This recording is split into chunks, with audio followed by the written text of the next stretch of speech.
Good afternoon, everybody. Thank you for being here on short notice. I'm here today to make an announcement regarding the future of our outstanding Seattle Police Department, that Chief Adrian Diaz will be stepping aside to work on special assignments, and Chief Sue Rohrer will serve as Interim Police Chief starting tomorrow. And I'd like to elaborate on the thought that went into this and sort of the process that went into this. And I want to start off by talking about Chief Diaz and the leadership that he's demonstrated to the city of Seattle. Under Chief Diaz's leadership, our police service has met all but two of the federal consent decree provisions, and progress on the remaining two, discipline, accountability, and crowd management, is progressing well. Together, we've launched a dual dispatch pilot with the new care department that I think many of you have followed.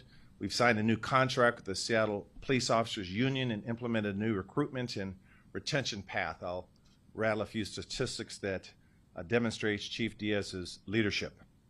Right now, homicide year over year is down 44%. Total reported crime is down 5%. Since the SPAW contract was approved, we've been receiving around 17 to 19 applications a day. And at the same time last year, we were at 5 to 6 applications a day. That's a 300% increase. Again, total reported crime continues to decrease this year, and the number of, quite frankly, the number of events we're seeing, the number of interactions that are positive we're seeing, as demonstrated by our application under the consent decree under this chief's leadership, has been outstanding. I first met Chief Diaz, who, by the way, served with the Seattle Police Department over 27 years. I should also mention that he's the president of the Police Executive Research Forum, PERF, which is a reputable organization that does some outstanding work. I first met Chief Diaz around 2007, 2008 in community, where he's established himself as a community-based kind of person. He has credibility in many organizations, particularly in underrepresented or black and brown communities, people of color. And I would be the first to say that his integrity, in my mind, is beyond reproach. And he is a friend, and I want to thank him for his service. We are now looking at the internal culture, of course, at the police department. We are trying to create a representative department of who we are at our best, a culture that we can stand in any city and say we are truly the best, realizing that there are cultural issues in darn near every police department in this country. We want to stand shoulder to shoulder with everyone, and it talks about race discrimination, gender discrimination, diversity, inclusivity, that we model our values. Recent allegations of discrimination and prejudice and harassment in the department, as you well know, has caused me to appoint an independent and objective investigator to review these allegations and the case files that have been completed. This work continues to be underway. We support that work, and I also reviewed the report on the perspectives of our female officers and found their feedback incredibly important. So Chief Diaz and I had many discussions over the years, and I think he should be commended by suggesting that we put the needs of the city first. We put the needs of the police department first.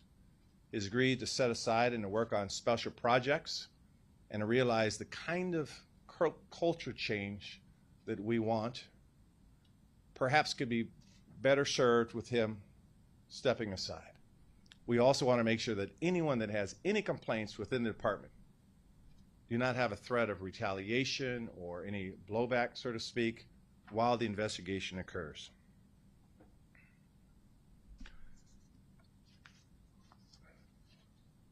I want to personally, again, thank Chief Diaz for his service and for his continued dedication to the city of Seattle. And I look forward to continuing working with him in the police department in that regard. Sue Rohrer is uniquely qualified right now to step into this position. She'll be, in my opinion, as mayor, an outstanding leader for our police department, focused on strengthening recruitment, advancing institutional culture change, and most importantly, working to create safety for all of our neighbors. in my conversation with Chief Diaz, somewhat of a personal nature, I just talked about the amount of litigation. It has to be somewhat distracting. He's a human being, and a good human being at that. And so the question in terms of, can you continue to evaluate or practice the type of excellence that we demand in this city while being, while addressing the allegations? Going back to Sue Rohr, she has a history of leadership in modern policing, in culture change, in recruitment. As you well know, she served as King County Sheriff, the Executive Director of the Washington State Criminal Justice Training Commission, and a member of President Obama's Task Force on 21st Century Policing. She is an expert in recruiting, in national best practices in modern policing, and in public safety strategies rooted in a commitment to keeping all people safe. We should be honored that Chief Rohr has agreed to step up and serve the great people of Seattle. She's also a subject matter expert or advisor to the 30 by 30 initiative, which I think many of you know is a national effort to see women comprise 30% of police recruits by the year 2030. Her insight and leadership in this area will be critical as we work to recruit more women officers and ensure the department reflects our values as a city. Simply put, she's the right person at the right moment to lead SPD into its next chapter. And we are grateful that she put retirement on pause to help our city, help our department, help all of you listening to me right now. You will hear from Chief Diaz in a minute and Chief Rohr in a minute, but let me also make one thing clear. We will immediately commence a national search for the next permanent police chief. Chief Rohr has made it clear to me that she will not be a candidate for the permanent appointment. She will work with former Chief Kathy O'Toole that we are in consultation with to help identify a list of qualified semi-finalist candidates. Let me also say this, that culture change is very hard. I am intentionally looking outside of the department to perhaps tap some of the talent in other cities, people with lived experience that may help us change culture. I'm very proud of our Seattle Police Department. Let me make that clear. When you look at the use of force numbers, you look at what's going on with limited resources, they make me proud as a mayor. So we will commence a national search for a next permanent chief of police. The interim chief, Chief Rohr, would not apply for that position. And I feel very confident that we will have a chief that can help us change the culture and create the police department that we all could be so very, very proud of. And with that, I'm going to ask Chief Diaz to say a few words, and then Chief Rohr, and then I'll be more than happy to answer some questions. Chief Diaz, you have the floor, sir. Okay. Good afternoon, everybody. When I took on the role as Chief of Police over 4 years ago, I knew it would come with many challenges. The city was at a peak of a racial reckoning with protests and riots daily. There were calls to reimagine policing, a consent decree that had to be reset, a push to defund the police, violent crime on the rise, a culture that required change, and along with my command staff, I dove in to find solutions. In 4 years, we got back on track with the consent decree. I created Before the Badge, a nationally recognized program. I implemented a system to assess bias policing. I revamped our early intervention system, and I invested in officer wellness. Implemented an extensive plan for race and social justice. We reinvented crowd management, and we have nearly eliminated serious use of forces. Violent crime is down. Officer complaints are down significantly, and we're taking more guns off the street than ever before. We've recovered a number of drugs, and we've saved countless lives.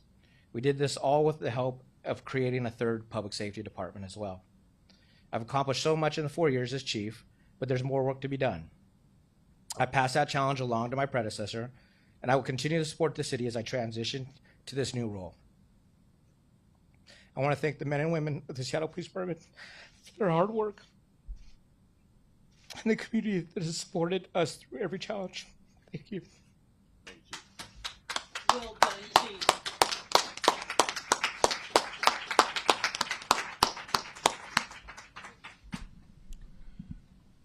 What you saw was authenticity at its finest. I will say publicly and privately, Chief Diaz is a good human being, and he served us well. And I want to thank you for your continued leadership. You can't make up that kind of heart, and he's dedicated 27 years of public service to the city. And it is because of his commitment to this city, and I'll be just candid with all of you, as I don't even know how to be. He gets calls all the time to lead up other departments. He's committed to this city. And so I want to publicly thank you for your strong leadership, for your continued support. And with that, I will introduce Chief Rohr, Susan Rohr, and I gave your bio, but the mic is yours. Thank you, sir. Oh, boy, that is... You can see why this is going to be a tough challenge, because I've got some big shoes to fill here. I am incredibly honored to be asked to step in and steer the ship as the mayor identifies a new chief. I just have a couple things that I want to say. First, to the men and women of the Seattle Police Department.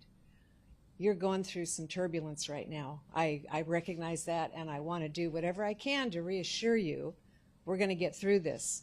The first thing I'm going to do, first day in office, tomorrow morning at 9 o'clock, I'm going to start by listening.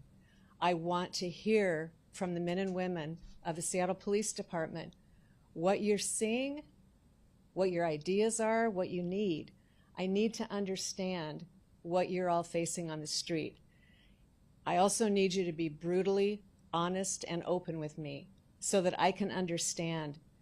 Armed with that information, I am going to do my very best in the short time that I'm here to get you the tools and support that you need to deliver good policing to the people we serve. The Seattle Police Department has incredible talent that sometimes doesn't get recognized, and my goal is to make sure that the community gets to see the great work that's being done and build on that some more. To the people of Seattle, I know there are communities that are really grieving with this change, and I understand that. I'm also going to start, Reverend Walden, by listening to people.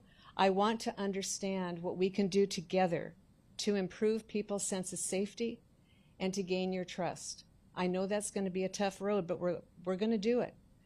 It's going to take me a lot of time to do this, because I know the residents and the businesses in Seattle are not one big monolithic block.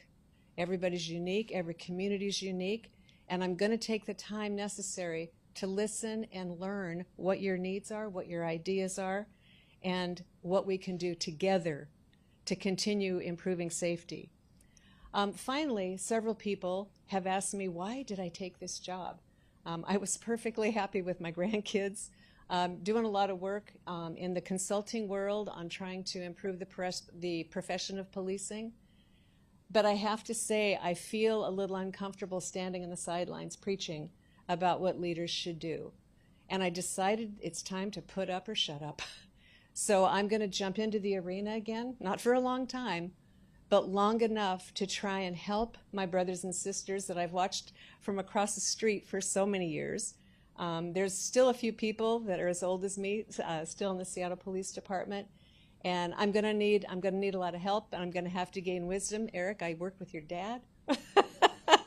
I know your dad better than you, but I really am. I'm really excited to meet the men and women inside the Seattle Police Department that I don't yet know, because I know they have a lot of good ideas, and I know they've got good hearts, and I want to help them get those hearts out on display. So, Mayor, thank you again for your confidence. I won't let you down. Thank you. Thank you. Okay, before I take a few questions, I do want to recognize Senator John Lovick here. Thank you for your continued support for public safety and for community. Thank you for being here. I want to recognize Councilmember Rob Sacco, who is here as an elected leader as well. And with that, I'll be more than happy to take some questions. Jim, I may have to help me navigate a few here. So. We're going to have a little order here. Just one sec. Just one sec. I heard Deborah in the back, though. She was. Okay. Natalie, go ahead. I tried, Deborah. So. Yeah, I didn't see Deborah. I'm sorry. You're next, Deborah. Mayor, first, two-part question. First, are there any other command staff changes that you can tell us about? And secondly, just with no formal, firm leadership in place right now with these changes, can you tell people Seattle State? Talk about the public safety. Sure. Thanks for the question. First question, would there be command staff changes? We're discussing that now. Interim Chief Suror will make some decisions, and those discussions are occurring now. And number two, the city should have the ultimate faith in our police department. They are showing outstanding leadership. This is how you get better. How? You evaluate yourself. You hire people to give you feedback whether you want it or not. You have open dialogues with proven leaders. You put your own egos to the side and you say, we can do and we can be better. So the people of Seattle should feel good about this move. We don't make panic moves. We make strategic moves. And if there's one takeaway from this press conference, is I stand with this fine leader. That is his sacrifice for 27 years that we are building upon. So the people of Seattle should have the utmost confidence that we are trending in the right direction with the right policies and the right people, and we're going to keep on keeping on. Next question, please. We'll go to Deborah. Mayor, number one from Cairo 7. You said glowing things about outgoing Chief Diaz. What was the straw that broke the camel's back? And then I do want to ask Sue Raw a question. Okay. So there was not one event, one straw that broke the camel's back, to use your description. My executive team and I, working with the police department, we are all about strategy and implementation. We're all about calibrating the issues of the city. And so, again, given the amount of litigation that has persisted, given by the interviews that we're having right now looking at one of the gender discrimination claims or harassment and hostile work environment, that we ask ourselves openly and honestly, number one, will the investigation, can we make sure that it is not impeded in any way, such that we have a good investigation, good recommendations? Might there be a threat of retaliation that we have to concern ourselves with? And if we're really committed to culture change as we are, should we make strategic changes? I actually signaled this about a month ago and asked the question openly. I said, I am always evaluating my department heads. The best thing a mayor could do is to make sure people at the right time are making the right decisions. And Chief Diaz is a human being. Certainly every time someone files a complaint against his department, it affects his ability to make some of the decisions. And so this is a collaborative process, but there was not one event that triggered anything. I want to make that very clear. So I will not comment on any litigation. I think that's an unwise move by any stretch of the imagination. There's a process for that. It's called due process for a reason. And so we'll let the litigation and the claims play out with an impartial trier fact looking at these issues. Go ahead. Okay, we'll go to Ashley, and then I'll come over to this side of the room. Mayor, given the number of lawsuits that have come over in the candidates for the job, are you putting a full stop on no legal agency for the proposition? Good question, Ashley. I'll repeat it just so. Really, the questions I understand it is, as we conduct a national search, am I putting a full stop on internal candidates and strictly looking at external candidates? And the answer is no, I'm not putting full stops on anyone to apply. If you believe you are qualified to apply, I use the term standard of excellence a lot in some of my speeches. If you believe you bring the standard of excellence that we want to see here in Seattle, you should apply. I did make it very clear that the kind of culture change that I'm looking at, one has to question whether that can come from an internal candidate. I'm just going to be candid with you. The city is no stranger to this. You could look at former Chief Gil Kurlikowski, who came from the outside. You could look at former Chief Kathleen O'Toole, who came from the outside. There has been a history in our city where to create the kind of change that we want, we have gone external. So I'm being open and candid there, and we'll see what candidates we get. We'll go to Erica, and then Chris. I have a feeling this is going to be a long day. Okay. Go ahead. Two quick questions. I heard that John O'Neill and Eric Martin were clearing out their desks today. Can you comment on whether they are out or changing positions? And then can you explain what special projects means? Sure. I think everyone heard the question. Good? No? Erica heard rumors about Deputy Chief Barton and Assistant Chief O'Neill, John O'Neill, whether they're on administrative leave or whether they're going to be in their positions, and the second part was What is special projects? what does special projects mean? Very good. Okay. Very good. And will Chief Diaz change his salary? So let me take the second half first, since my brain works that way. Those details on salary and what special projects are being discussed right now, we will know, we'll have better clarity on that. That's a decision that we'll work out with the interim chief. I've made it very clear to the interim chief that we have 27 years of a strong police officer and chief here, and we want to be able to use that in some areas of concern, but we'll work those details out. With respect to the assistant chief status and deputy chief status, I'm not really positioned today to talk about their situations. First of all, that will be addressed by the new chief. And I want to make it clear, implicit in your question, we're asking her to run the department. There's no asterisks, parentheses or asterisks by Chief Roy. She is a proven national expert in this space. So we are confident that she will look at the issues, the personnel issues, the allegations, and make strategic decisions, and I trust her discretion there, so I'm not in a position to say how that's going to play out today. Chris? Mayor? Yes, Chris. You have obviously several active investigations in the police department, and you now have an interim chief. How do you possibly tell recruits to come to Seattle? Yeah. Well, we are. I want to repeat those numbers right now, because I know how you just like printing my sound bites. Print these numbers. There are applications, around 17, 19 applications a day, compared to 5 or 6 last year. And so to answer your question directly, Chris, we have a wonderful police department. That's how we recruit. We are on the cutting edge. We pay a competitive salary. We believe in social justice. We believe in community-based policing. We have a city-wide body of employees that embrace the values we believe in. And Seattle is a great city. Ignore the rain you see today, Chris. Okay? We're going to get a good weekend this weekend, and we have a marvelous hand that we're dealt as a city. So I ask police officers, be part of the solution. We're recruiting constantly. I recruit every time I see someone that might have an inkling toward public safety. If you look at many cities, they struggle with strong leadership at the top. As I said in my earlier remarks, Chief Diaz gets calls all the time. He's nationally respected as a police chief. So we tell recruits, come help us improve the city, be part of the solution, and I feel very optimistic our recruiting numbers will continue to trend the way they are. Mayor, I think Chief Roy. Oh, please, yes. So I'm going to try and live up to that title of national expert on recruiting here.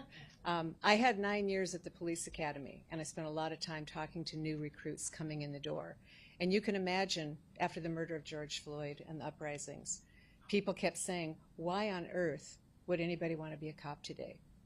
And I sat with my recruits and I said, this is the best time to become a cop. We are on the verge of a change in eras. Don't you want to be part of pushing this new change? When I look at what's happening inside the Seattle Police Department right now, I know there is some turbulence, but there is some incredible work being done.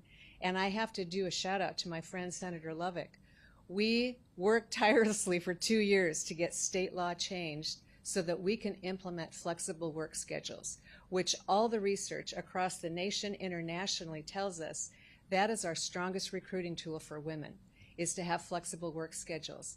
I hope that we are able to work together as a team to make Seattle Police Department the most attractive department for women to come to work. Now, I want lots of people. We need lots of diversity. We need diversity of experience. But Seattle Police Department, if I can do it, is going to be the top recruiter for female recruits. This is going to be the place people want to come to work. I'm confident of that. And we'll go to Amari, and then David, and then Ashley. Thank you. Mayor Harrell. Amari Salisbury from Verge Media. So you had mentioned, I think, the number there on the sheet Chief said that homicides year to year, we're down 44%. Chief Diaz has over 2 decades just in community working with a lot of different groups and organizations. A lot of those organizations, community members are on the front line right now in violence disruption here in the city of Seattle, especially in the neighborhoods that we represent, the Central District and the South End of Seattle. We know that a lot of these organizations, members, community leaders, and everything else are being intentional in trying to fight back. And that's not the only reason why numbers are down, but it's a very important reason. What consideration are you taking in this transfer here into Interim Chief Rohr to keep these community connections in place that are very critical in driving down the homicide and violent crime rate in our city, and specifically the Central District and the Southland? And Interim Chief Rohr, my question for you is, these relationships are there. What is your plan now, coming in new as an insider, outsider, insider, to be able to gain the trust that it's just not transferable from Chief Diaz to yourself? What are your plans coming into our community? So I'll take a first stab at that, Omar. Thank you for the question. It's a critical question, and I want to concede and agree with your conclusion implicit in your question. That is, they are community-based organizations that are coming from geography, coming from homes, coming from families, coming from communities, many of whom have been traumatized, have experienced violence, helping us address the issue of violence. They are valuable partners. That's embedded in everything that we do. It does not center around one person, by the way, although you have been a remarkable leader in this space. It cannot center around one person. It has to be embedded in everything that we do. So we remain committed to this approach. It's a smart approach. It's an effective approach. And I know specifically the people doing this work, and I am incredibly impressed by their, not only their heart, but their actual actions, what they're out doing. We know near Rainier Beach, for example, that some of them put their own lives in harm's way in trying to be violence interrupters, experience violence by themselves around the safe at Rainier Beach. So we feel confident that this great work will continue. Chief Rohr, if you'd like to say anything in that regard. Sir, I appreciate you bringing that up, because you're absolutely right. The Seattle Police Department cannot drive the crime rate down by itself. We cannot do that without partnering with the community. I'm extremely grateful that there's already groups in place, there's leaders in place. I've read in the newspaper about the work you've done, the sacrifices that your teams have made, and I am very anxious to sit down with you and make concrete plans about how do we continue this relationship and can we increase it. I was the gang unit commander in King County a long time ago when gangs were first becoming a problem, and one of the things that I learned firsthand is we cannot do this without the community and people who are inside of the community telling us what's going on, telling us what we need to know. We can't do it without you. So 100%, we're going to continue to work with you. I appreciate the work you've already done, and I hope we can continue going forward. Okay, before I take another question, council members, I see two council members. Would you guys be so kind as to come on up here? Councilmember Wu, Councilmember Saka, come on up here so you're not standing in the back in the cheap seats. All right.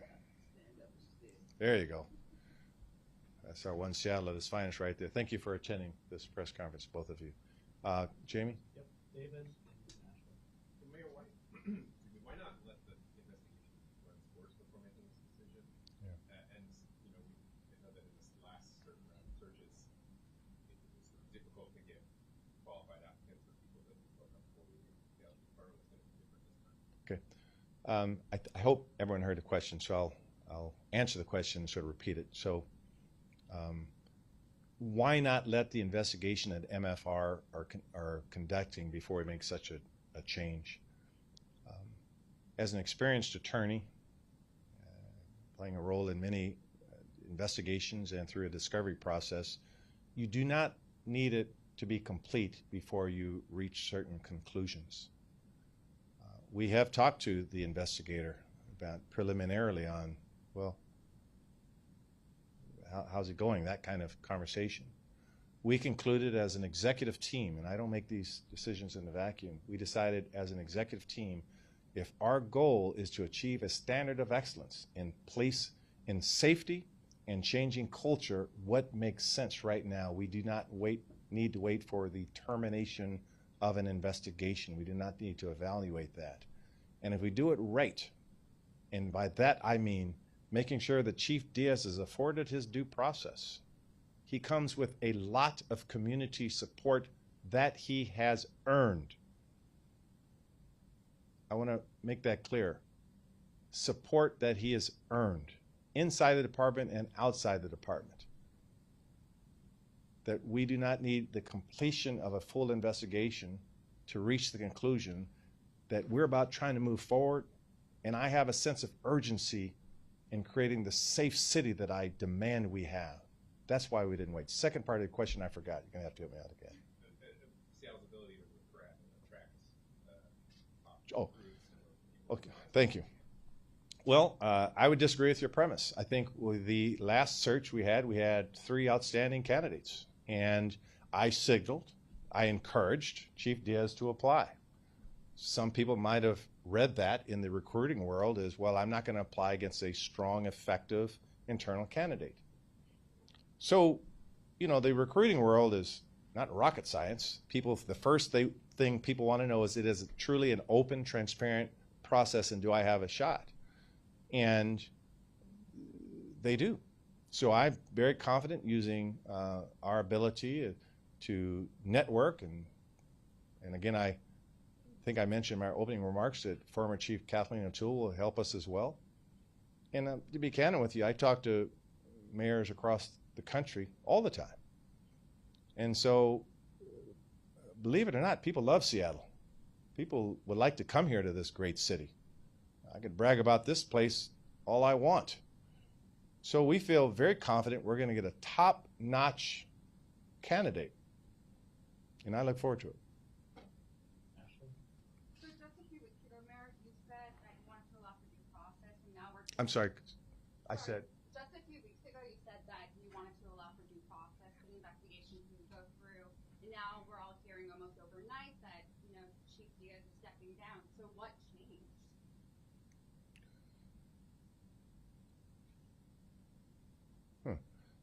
Nothing changed. I thought I answered that question earlier. Let me say it in a better way. For the last month or so, even maybe before that, we are constantly asking ourselves, how can we be better? How can we do better? Not just the police department. I have north of 41 departments that I ask the same question to at our cabinet meetings. I'm always evaluating. I'm evaluated every day. My executive team are evaluated every day. So no one event sparked there was no epiphany that said we have to make a change. It was a result of deliberative thought, strategic thinking, a commitment to excellence, and we decided to make a leadership change. So that's go ahead. Can you talk more about DSP's role? What rank will he Oh, I think I didn't answer that earlier too. So we are discussing that now. So I'm sure there'll be some follow-up requests on that. And so we will, again, I want to capitalize on his remarkable experiences, being a 27-year vet within the police department. I want to capitalize on Interim Chief Rohr's expertise in leading and see where there's a good fit. And I don't want to prematurely thwart that right now. So that's a discussion that we're having right now. So 2 questions. First and foremost, unfinished business. What is going to happen moving forward with the annual honors case, since there's an announcement scheduled to happen soon? And to the emotional side of this, clearly, like, you can see the emotion in both of your eyes. Was this the hardest decision you had to make as mayor? Sure. Thanks for that question. Dealing with Officer Otterer, that again, we are going to, the Chief Rohr will be fully briefed on everything. I'm sure she is aware of the situation. She will make the decision as the process allows. We don't thwart that decision, and I expect she'll make that decision. I don't want to say in a few weeks, but you'll make it in a few weeks. No, I'm just, I think in a few weeks. I'm going to say that's usually historically. Let's talk about the second part of your question. I don't know the answer of this. I lead with this. It is, I believe in Chief Diaz. He's first and foremost a friend. And I believe he's extremely talented as well. And he did inherit a culture. He inherited a culture. A lot of the issues, a lot of the allegations certainly predates his tenure as a chief. So all of decisions that I make, and it doesn't even have to be at that level, by the way. It could be a mid-range manager. Whenever there's anything that resembles an adverse employment action, yeah, these are tough decisions. You know, I have an HR background and did a lot of work in employment law. These are very emotional. So yes, it's a very emotional decision, but I continue to believe that Chief Diaz will still add incredible value to this city. And I'm not ashamed to say that he is a friend. So, emotional, yes. But I believe it's the right thing to do for the betterment of the city. And again, I want to thank Chief Rohr for stepping up. Take a few more questions, and I want to prioritize people who haven't asked questions yet. So I think I said that. Hi, Mayor Harrell. Hello. This is a time of reckoning for the Seattle Police Department. Will you now finally apologize for the 2020 protests and how the Seattle Police Department brutalized many protesters and members of the public? And how can you reassure them that we won't see more excessive use of force on such a big scale the next time we have a lot of protests? Yeah. Thank you for the question. So with respect to the 2020 protests, on behalf of the city of Seattle as the highest executive, I do apologize if any of the actions of the city employees, the police department, violated people's constitutional rights. I was on the other side of this incident as a lawyer for many years, protecting people's right to protest, right to speak. I was fully committed and made sure I hired the right people that aligned themselves with those same values. You know, I was just born about 8 blocks from here. I've seen some of the best times and some of the worst times. Those are painful memories for a lot of people. And so I'm confident that once again, if we talk about these openly, talk about our soft underbelly, so to speak, where we are vulnerable, that's the only way we can get better. And so we are very bullish on data and use of force incidents. You may recall that I was the author of the racial profiling bill to make sure that certain people are not profiled in terms of who are charged and who are prosecuted. So we will remain committed to this work. Again, thank you for your question, and I feel pretty excited about the future for us. Go to Connor, and then Jonathan, and then Matt. I actually have a question for Interim Chief Miller. What are your top priorities during your time with the Seattle Police Department? Well, I know for right now, for the first couple of weeks, it's going to be entirely focused on listening to people, meeting with people face to face, both internally and in the community. I'm going to rely on Chief Diaz to help me make sure that I reach out to all the community members that he's been working with directly. So I'm going to be doing a lot of listening. I'm also going to be looking for opportunities to start work on our flexible work schedules, because recruiting is, right now, it's a critical need. And that's something that I can do relatively quickly that I think will have a very quick impact. We're already, the recruiting numbers are starting to get better. The contract has been resolved. So I want to grab that wave of momentum and keep building with it. But really, truly, I'm going to say 2 things. I need to listen and learn, because I don't have all the information I need to make decisions yet. I need to talk to the people who are on the street, to the people who live and work in the community. Mayor, with these ongoing allegations, you and your team clearly made the assessment to move on with Diaz. At the same time, if this becomes a distraction, why not just move on with Chief Diaz? And how do you make sure that his presence doesn't cause problems for the rest of SPD from moving on into this fresh start? Sure. Thank you for the question. Because I believe that Chief Diaz has incredible value to add to this city, that I think he has life experiences and leadership experiences that are still an asset that we want to capitalize upon. I believe he remains committed to protecting people in this city that is so critical to this kind of work. And for those reasons, we would love for him to stay on and lend us his expertise.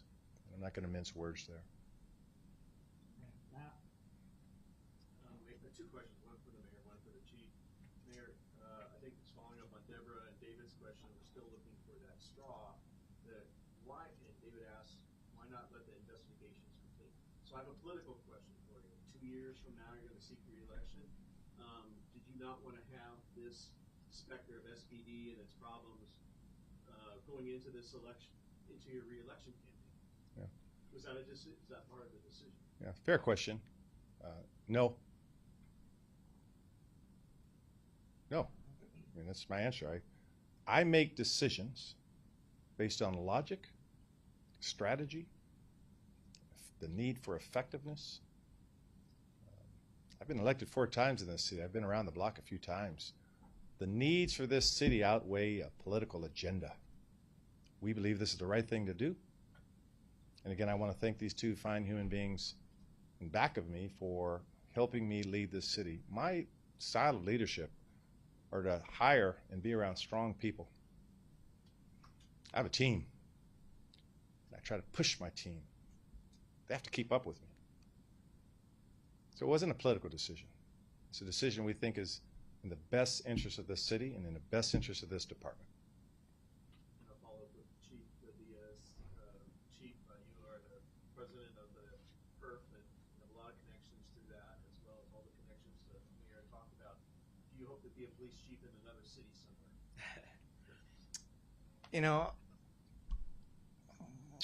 Right now I think it's just taking a little bit of time for myself. I've had some medical issues as well that I've had some bouts with some lung issues that have gone on for over a year because I think I work too much. So I'll be able to assess that and be able to deal with that. But I do think there's still a lot to offer, and I want to make sure that the city gets everything that I want to be able to help out with. And then I'll assess what it looks like for maybe another city. I don't know. But right now, I think it's also just kind of taking a little bit of time for myself. So thank you. We'll go to Andy, and I think Shadon, do you have a question? Andy from Coca-Cola. I've been talking to Seattle police officers, and you talked about a culture of retribution, and that there's been... I don't think I've used that term, a culture of retribution, but go ahead. Go ahead. I didn't talk about it at all. Did I? Did I say a retribution? Retaliation. Oh, retaliation. Yeah. Yes, okay, there you go. And so, there's talk of the OPA investigation system being used against people in retaliation. Will you also consider looking at leadership of OPA and OIG as you're looking at the top leadership and making changes? Yeah, fair question. Right now, I am not. What we are looking at, however, is the whole accountability system. Is it effective? Not so much worried about the personnel of the people. They are pretty effective leaders. But the system, it's a fair question to ask, can we make it better? And so I'm asking my executive team to examine that. But it's not something we're working on like tomorrow, the next day. That's not on the chopping block, so to speak, right now. It's a fair question to have with the city council as they look at the budget as well. To address the budget issue that many of you have written about, we do have to look at the way we do business in this city in every aspect of our operations. We have to be more effective. We have to be efficient. So those 2 organization accountability are not beyond that kind of evaluation. Yes. Factual question. When did you first approach Chief Ron about this possibility of this job? Yeah. When did we first approach Sure. So let me lead up to the direct answer. Within the last month or so, our executive team were looking at, as I tried to describe earlier, how should we handle this to be the most to create the most effective department that we can. I believe there were discussions with Chief Rohr maybe a week or so ago about that as a possibility, and we put that in our think tank, and we were ecstatic that someone of her caliber would be interested in serving the city of Seattle, and we continued the discussions for the last week.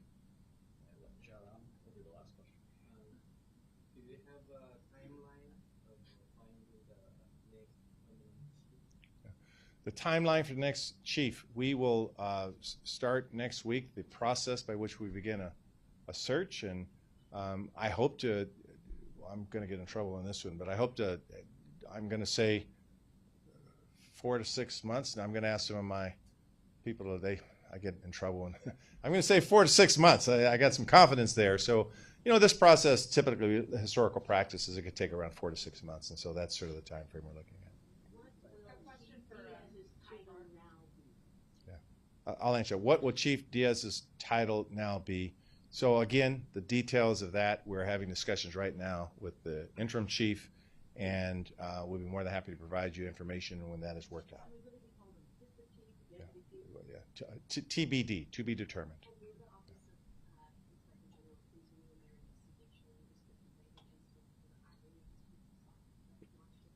Yeah, we're not, there's no way we will thwart in any way, interfere with any ongoing complaints that have been made recently or not so recently.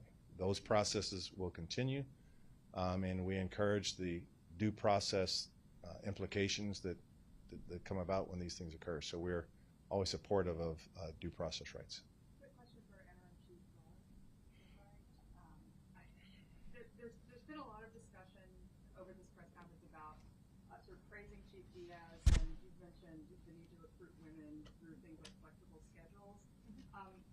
Can you respond to, you know, without specifically getting into the allegations, do you have concerns about the culture of SPD and allegations of a culture of misogyny, and how will you address that? I'll be honest with you, I have concerns about the culture of all police departments. I think we are all trying to do better. I think it's a natural thing that happens when you have a profession that is dominated by one gender for, you know, half a century, 3/4 of a century, and making those transitions are really hard. And so I don't think Seattle Police Department is worse or better than others. I think we have work to do in every department. One of the reasons I was very anxious to jump in is I think the Seattle Police Department is open to doing something meaningful and implementing a systemic change, because we can keep playing whack-a-mole every time there's an allegation here or there, but until we change the system, we're not going to have meaningful change. And that was one of the things that really drew me to this opportunity, is to actually do something that's going to matter. You know that because you've been to my house. And so I want to ask, you've looked across the water, Lake Washington and Seattle. Is it important, Mayor, that the chief of police, the person who takes the job permanently, lives in the city of Seattle? It would be ideal, but I believe there's legal restrictions on requiring a person to live in a certain jurisdictions, or showing somehow a prejudice towards someone based on their residence. I believe through HR law in practice you cannot require that, but it certainly would be ideal for them to know the people of this city, the culture of this city, and to certainly be a resident. I'll take some more questions. I'm just getting warmed up, so I'm good. Keep going. Keep going. Interim Chief. I'm going to take over again the sign as we get to questions. No more jumping in. David. My understanding is it will be because the highest rank that Chief Diaz has is lieutenant, unless you make a proactive decision, he would then go back to lieutenant. Do you have intention to then promote him to assistant chief, or will he start his new role as lieutenant? I don't know yet because I don't have all the. I'm sorry. I don't know yet because I have not been fully briefed on all the situations. I don't know what the HR rules are yet. I start tomorrow morning at 9 o'clock. Hopefully by 5 o'clock I'll have a better grip on that. I'm not sure yet. I could give you a little clarification, David. Any chief, by process, by law, has a right to revert back to their last position, which in this case would be lieutenant. The rules also allow for discretion for that chief, or even for an assistant chief. And that's why I'm intentionally being vague, because what's most important than the title, for me as mayor, what's most important is the body of work that we want the chief to lend his expertise. And so that's why we're working through those issues now. We want it to be meaningful. And the title implication is not driving it. What's driving it is the body of work we want done. Isn't salary part of that with the title of chief? Absolutely. Absolutely. Yeah. So, and just to be clear, I'm sorry, just to be clear, and what I want to make crystal clear is that there is not a legal requirement that you put a chief on special assignment down to the last, there's historical practice down to the last rank. There is discretion on how that is handled, and the rules allow that. We are always in conference with our HR department and our law department and how we place people, so we're having those discussions now. Yes, sir. I have two questions. First, you have already pledged that you will not downscale the police department to meet the huge budget hole. Are you concerned about the optics of disproportionately investing in police when programs of the Equitable Development Initiative are their funding is being proposed to be frozen, and funding to community of color is being threatened? And secondly, do you think the internal culture and toxicity, whether it's sexism or racism, for employees of the police department, is that correlated with how they serve the community?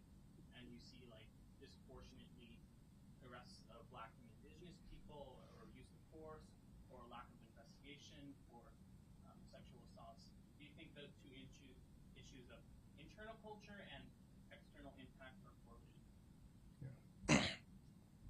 Very good question, a little complicated, but I'll give it a shot.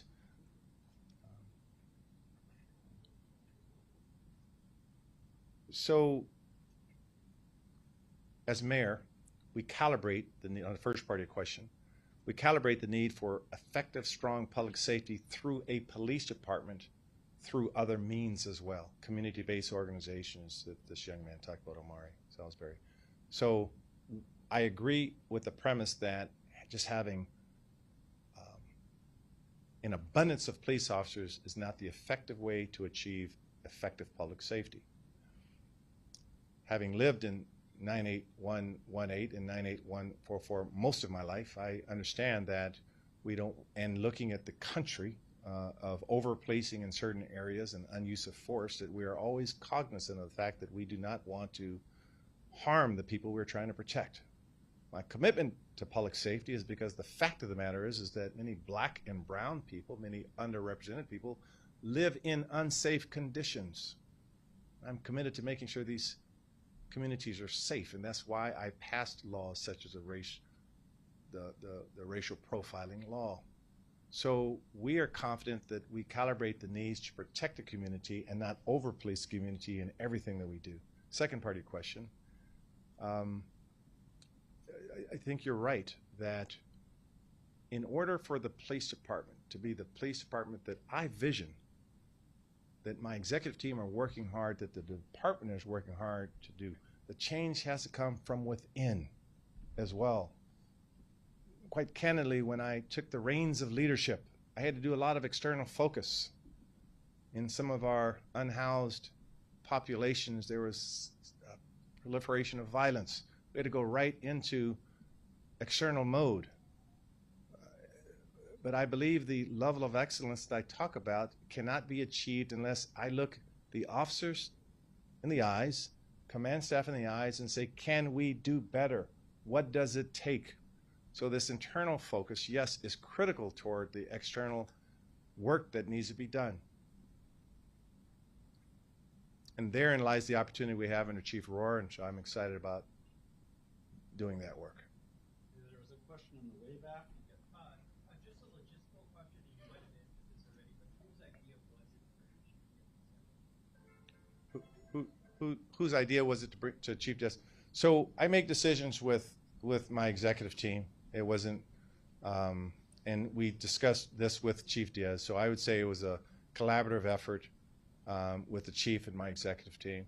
When did you approach the chief? So I'm going to, it looks as though now we're just getting into some of the specifics about the communication, and I don't know how relevant that is. So when did I approach the chief? I approached the chief about 2.5 years ago and asked him to stick on and be my chief. That's when I approached him. And so we have ongoing discussions.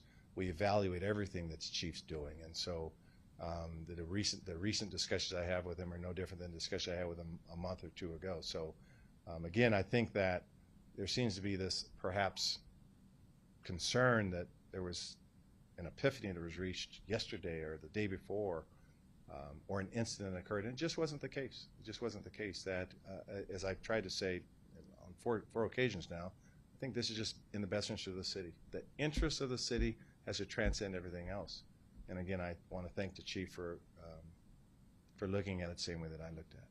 So we're just sort of spinning around. Thank you. I don't like leaving questions unanswered, but you guys are getting into the.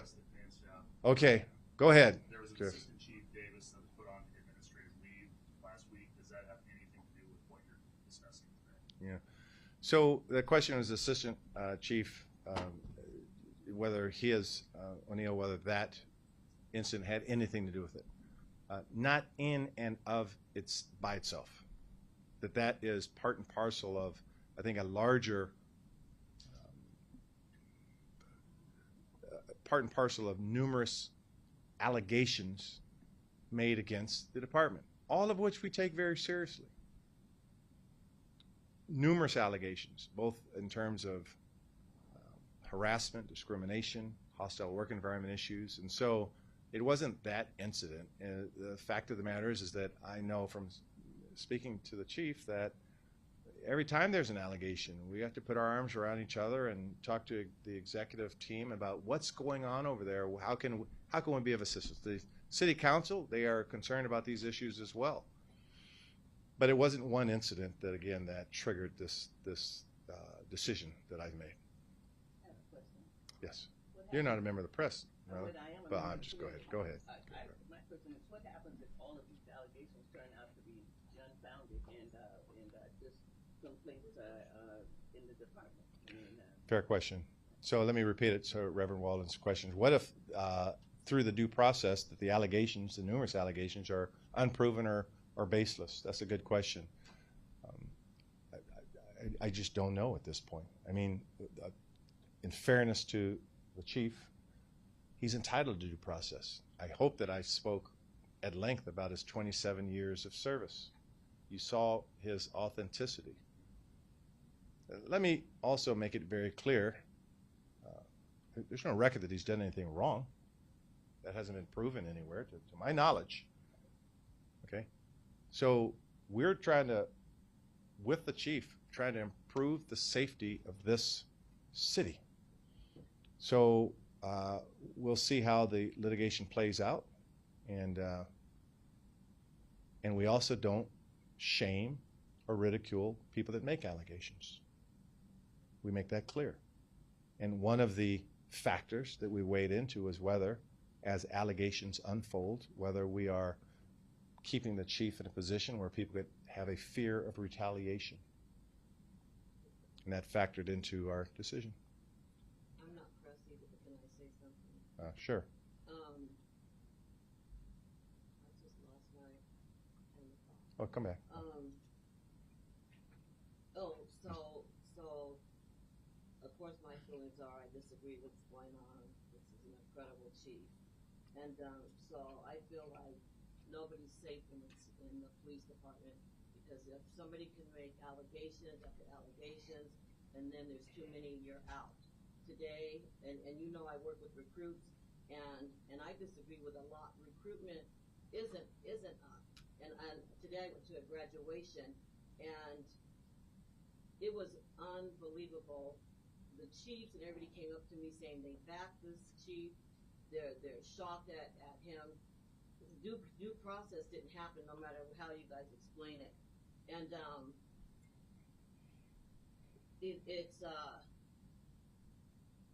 it's wrong that he's getting the brunt of it. And I even have dealt with a lot of recruits that have even graduated and been on the streets that have left the department, that are so unhappy, and it has nothing to do with him. So many. I have 40-some text messages and phone calls. My phone is blown up. I don't want to talk to anybody. They're upset. They want to know what they're going to do. I'm shocked, Bruce. I'm just shocked. Due process didn't happen. He has been made guilty. And no matter what happens, and I know for a fact that he's going to be proven innocent, and a lot of other people are, it's a little too late. You know, I'm not the chief, but I would say the hell with all of this, and I would be out of there, and I would have the biggest lawsuit ever. This is wrong. Nobody is safe in the Seattle Police Department. Nobody. Yeah. Who's going to want to come here? Who? I don't think anybody that really cares. I think they're going to want the title. But this is setting us back so far. First, because I've known you since I was 13, you can call me Bruce. Let's get that out of the way. I respect your opinion. I know you're passionate about this city. 13 and I was 12. Okay, all right. I respect your opinion, and I did call you earlier today. As a matter of fact, I don't know if you got. No, I didn't get. Yeah, just to have a conversation with you. That there are community members like Ms. Beach that believe in the chief, because he, as I said earlier, he earned it. And the due process, the process continues on the allegations, the numerous allegations. And so I respect your opinion 100%. Is everybody not safe in the department? Right. I mean, if there's allegations made on somebody over and over, are they out without being able to defend themselves? Yeah. I mean, I work in the department, and am I at risk for retaliation also for even speaking out? Yeah. Well, one of the reasons why we actually made the move to make sure that people making claims don't fear retaliation. But it's sort of a rhetorical question. I believe that, again, as a lawyer, I believe in due process. And so I don't believe people are guilty just by allegations, but I have to respect the process. So I'll just sort of leave it there. Okay, we've got to wrap it up now. Okay. Can I ask a quick question about one of the... No, we got to go. Okay. Yeah. Thank you very much for covering the story. Thank you very much.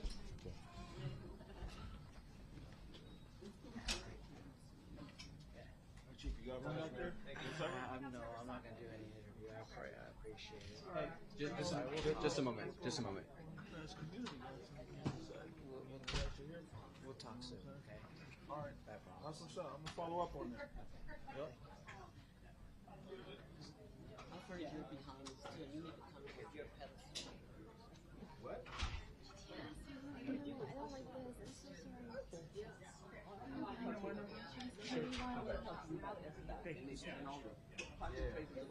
Handicap, you know.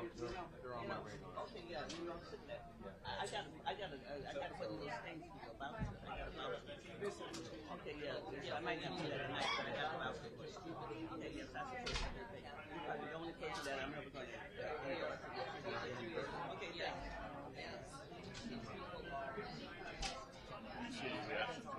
Obviously, what are your thoughts on this decision?